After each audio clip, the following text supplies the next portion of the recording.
Section 8.2, we're going to be talking about derivatives, but notice there's an adjective in front of here called partial derivatives.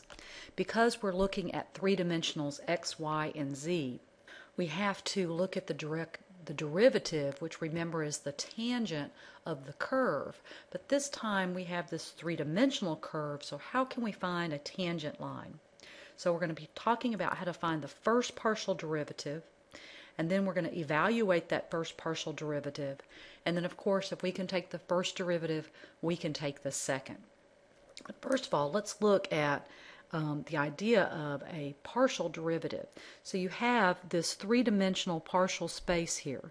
And if I wanted the derivative at that particular point, well, how could I draw a tangent line? I could draw a tangent line this way, or this way, or this way. It's just too ambiguous. And so what we have to do is we have to take a preferred direction, and namely we're going to talk about it in terms of the parallel to the x-axis and to the y-axis. So this next diagram shows the derivative with respect to x. So notice our tangent line is parallel to the x-axis. And so remember our derivative started out, remember our delta y over delta x, and this became our derivative of f of x. Well, now we're going to have another delta, more of a, I'm not too sure what that is, maybe that's a gamma. It's some Greek letter, but we can talk about it instead of with a prime. We have a lowercase or a subscript of x to tell us that it's the first partial derivative of f with respect to x. We also are going to have another first partial derivative with respect to y, and so that would be this tangent line, and it's going to be parallel to the y-axis. So keep in mind there's an infinite amount of tangent lines to this curve.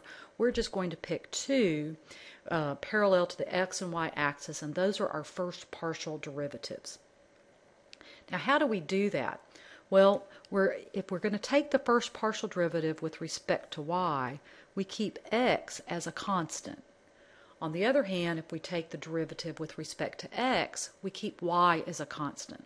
Now that's going to be kind of weird because we're used to these being variables. So let's just kind of practice. It's not that hard. You just have to think about what's a constant, which means like a number, and what's the variable. The reason why it's plural is because we have to take the first partial derivative with respect to x and the first partial derivative with respect to y. Alright, so when you're doing it with the x, you're going to remember that y is a constant. It's treated just like a number. Okay, so we have the derivative there, like our regular power rule, for x. But that's a constant, and if you remember, the derivative of any constant is 0. 1 is a constant, the derivative is 0. So my first partial derivative with respect to x is just 4x. Alright, so let's come over here and rewrite that function. This time your y is your variable. All this other are constants. That's a constant, that's a constant. So when we take the derivative of a constant, we get 0. The derivative of 4y with respect to y is just 4. And so our first partial derivative with respect to y is just 4. Notice that those are not the same. This is just practice. We're going to be using quotient rule, product rule, and all of that stuff. Okay, but we just have to remember we're going to take y to be a constant. So if it might help, you could even replace that with maybe like a 1 or something like that. It doesn't really matter. Well, it kind of does. But in your mind, you need to be thinking, okay, that's a constant. So let me erase that. All right, so I'm going to be using the quotient rule. So we have the bottom times the derivative of the top. Okay, so here's the top. The derivative of x is 1, and the derivative of y, which is a constant, would be 0. All right, so the bottom times the derivative of the top minus the top times the derivative of the bottom. So again, the derivative of x is 1, the derivative of y, which is a constant, is going to be 0. all divided by the bottom squared. So let's see, that's going to be x plus y, and then minus x plus y. So we have 2y over x plus y squared. Now let's take the first partial derivative with respect to y. Start out the same way. The bottom times the derivative of the top, but this time the x is a constant. So the derivative of x is 0, and the derivative of negative y is negative 1. So the bottom times the derivative of the top minus the top times the derivative of the bottom. The x is the constant, so that's 0. The derivative of y is 1 over the bottom squared. And that is my first partial derivative with respect to y. Hopefully you're getting this. It just takes a little bit of practice. I still have to talk it out to myself saying, what is the constant, what is not. It kind of helps. Okay, so here we're going to have to use the chain rule. So we're going to take the first partial derivative with respect to x. So we're going to start out with the power comes down in front. Subtract 1 from the power. But then we have to take the derivative of the inside part. Right? So the derivative of x squared is 2x, but the derivative of y squared, which is a constant, is 0. So just to kind of clean that up again, that would be acceptable. Or maybe you might want to write it like this, without those negative exponents. Okay, so really, if you notice, this is the only part right here that we had to think about what was the constant and what was the variable. So let's do our first partial derivative with respect to y. We do the same thing, but this time we take the derivative of the inside part, but x is the constant, so that's 0, and the derivative of y squared is 2y. So we're going to do the same math, but instead of having an x in our answer, we would have a y in our answer. Ooh, we've got e's and natural logs. That looks like a product rule. But is it a product? If I think about the products being e to the x and the natural log of y, you've got to think about, well, what's the constant, what's not? So if I take the first partial derivative with respect to x, and I look at these two things multiplied together, this is a constant, like the number 2 or something like that. So I'm really only taking the derivative of this part. Well, what's the derivative of e to the x? It's just e to the x multiplied by any constant that may have been in there. Now that looks weird, but let's just kind of review. If I had f of x equals 2 e to the x, and I ask you to take the derivative, you would keep the 2, put that out there. This natural log of y, just like that 2, is a constant. Now let's talk about the first partial derivative with respect to y.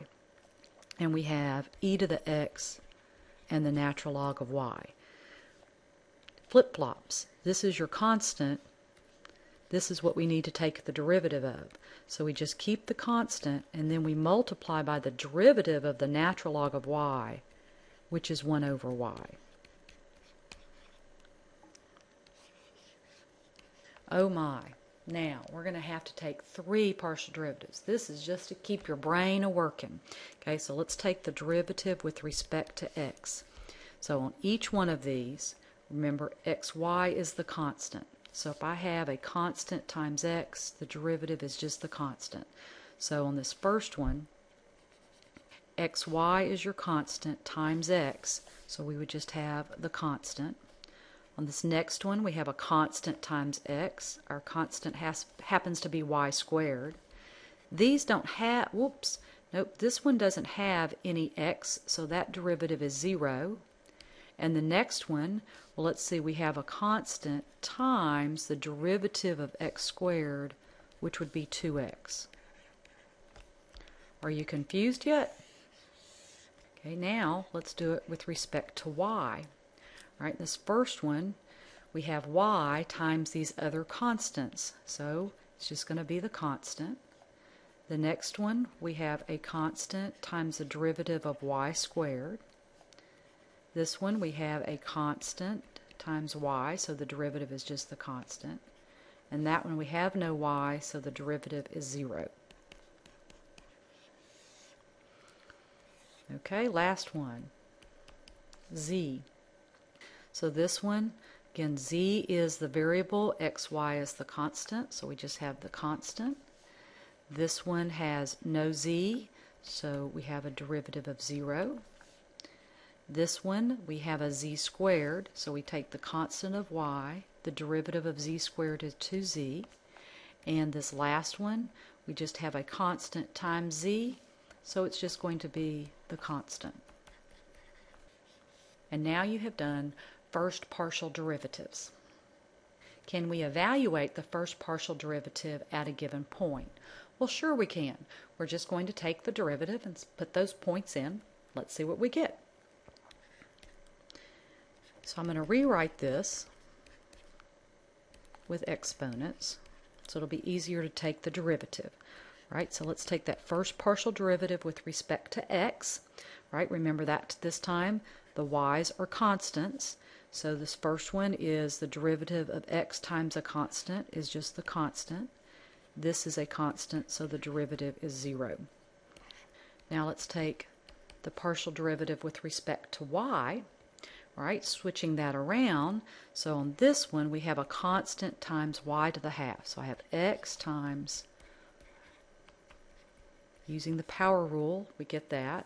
And then this one is y squared, so the derivative of y squared is 2y. So just making that a little bit prettier, we'd have x over 2 times the square root of y plus 2y. Now we want to evaluate that by just saying, okay, we want to evaluate that at the point 2, 1. Well, this is x, this is y.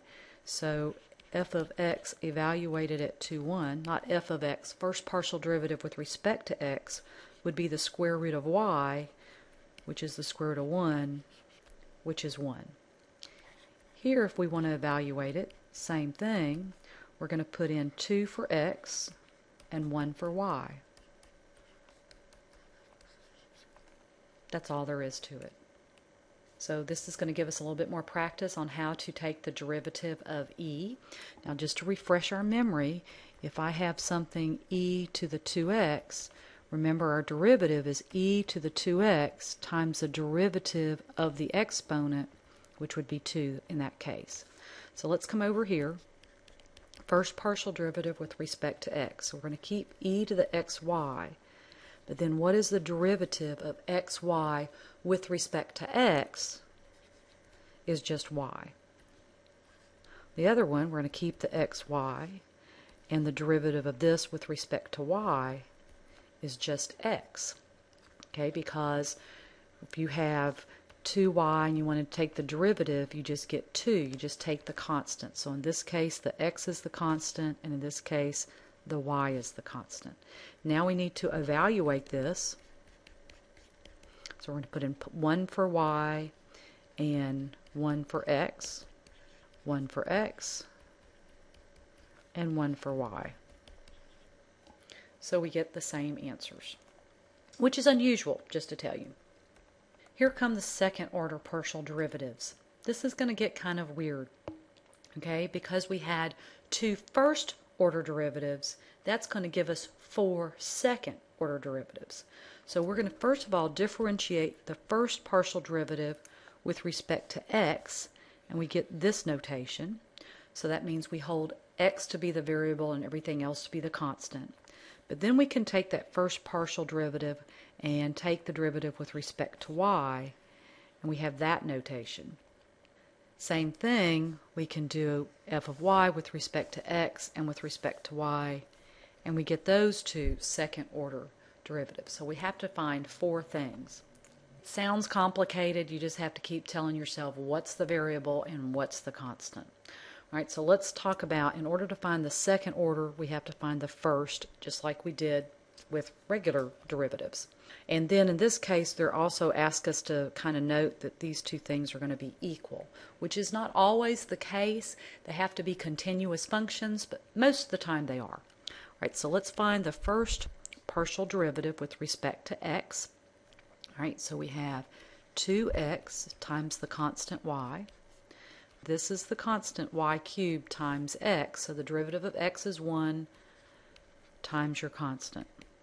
All right, let's try again with respect to y. This first one, y is your variable, so the derivative of y is 1 times any constant, which would be x squared.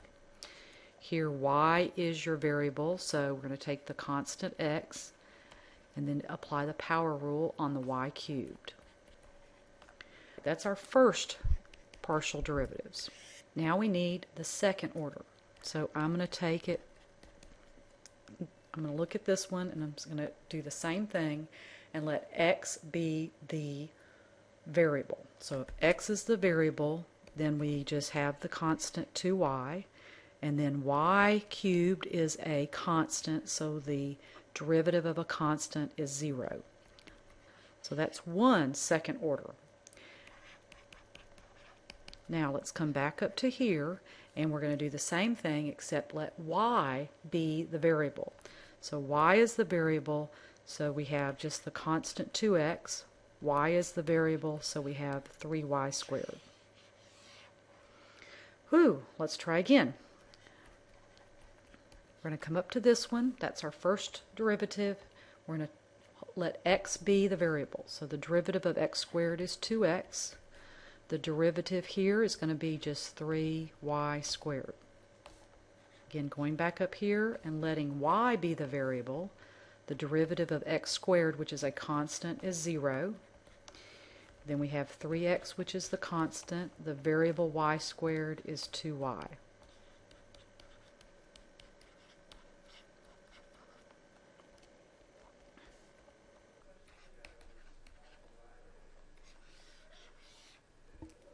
So let's look at this next example about taking the natural log and the derivative of that. So remember, the natural log of u, if you want to take the derivative of that, that's du over u.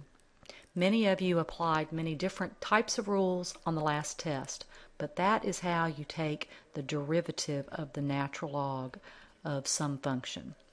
All right, so let's talk about how do we take the second order derivative of this. Well, we need to start with the first order derivative. So with respect to x, so this is our u basically, so that's going to go in the denominator. Then I have to take the derivative of that with respect to x. So x is our variable, so the derivative is 2. And since y is a constant, that derivative would be 0. So that's my first order partial derivative. Now we don't have a natural log. Now on the next one we can use quotient rule, product rule, or whatever we deem necessary. So to take the second order derivative with respect to x, I could use the quotient rule, and I think I'm going to do that. So I have the bottom times the derivative of the top, which is 0, minus the top times the derivative of the bottom, but only with respect to x. So that's going to be 2 plus 0, because the derivative of the constant y is going to be 0, over the bottom squared. So we're going to have a negative 4 over that denominator. And that would be the second partial derivative with respect to x. Okay, so let's take the second partial derivative with respect to y. So again, we come back up here to our first derivative. Going to do the same thing. Bottom times the derivative of the top minus the top. And this time when we take the derivative, it's with respect to y. So that part's going to be 0, but this part is going to be 2y. And we're going to have the same denominator. So again, kind of cleaning that up just a little bit, we would have just that's going to be a negative 4y over 2x plus y squared squared. So let's come over here and take the first partial derivative with respect to y. So we go back to the original function, and we have to do the natural log, so the du over u. So this goes in the denominator, and then the derivative of that with respect to y is 2y. So that's our first partial derivative. Now we're going to take the second with respect to x. So we're going to use that quotient rule. Bottom times the derivative of the top. Now since the top doesn't have an x, our derivative is 0, minus the top times the derivative of the bottom with respect to x. It's just going to be 2 plus 0, just like it was over here. And don't forget to do the bottom squared. So all I've got here is a negative 4y on top of 2x plus y squared squared. Notice that this second order derivative and this second order derivative yields the same result. Okay. So now we're going to do one more. Going to take the second partial derivative with respect to y. So we come back up here to the first one, bottom times the derivative of the top, but that has a y, so that's just going to be 2, minus the top times the derivative of the bottom, and that's going to be 0 plus 2y, just like it was over here, over the bottom squared. Let's see, we're going to have 4xy plus 2y squared minus 4y squared over our denominator. And just collect like terms. And you now have found the second order. Okay, let me see if I can say that again. You have now found the 4 second partial derivatives.